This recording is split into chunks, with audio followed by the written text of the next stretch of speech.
हेर्नुहोस् बिरयानी बनाउँदैछु। यो चिकन पिस यत्रा यत्रा दिन्छु र यो हो चिकन मसला, काश्मिरी लाल मिर्च, हल्दी पाउडर, यो जीरा पाउडर,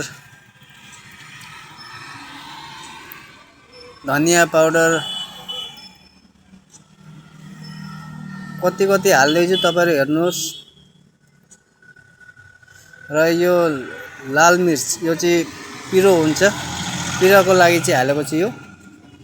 र यो दही हो, 400 ग्राम दही 2 खेप हाल्छु। यो टमेटोको ग्रेभी और यो लसुन अदुवाको पेस्ट, नमक, लसुन अदुवाको पेस्टमा चाहिँ हालेको छु, पुदिना पनि हालेको थिएँ र होममेड मसला हालेको छु लास्टमा चाहिँ। यो पानी बोइल गरेको छु, पानी बोइल गरेपछि त्यो लसुन अदुवाको पेस्ट र पुदिनाको पेस्ट सबै बनाएको त्यहाँ हाल्दिएँ र पानी बोइलमा पनि चामल हालिदिसकेको छु र लगभग मेरो चामल बोइल भइसक्यो।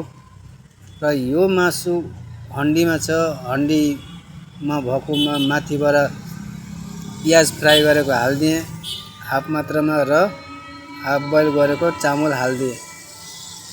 अब माथिबाट प्याज फ्राई गरेको पनि हाल्दैछु। यो हो घिउ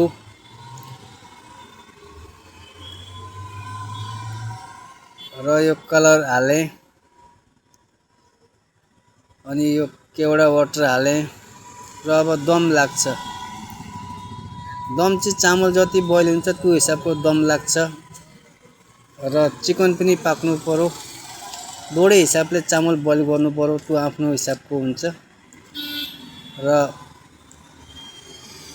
ग्यास अलिकति टाइम लाग्यो जल्नलाई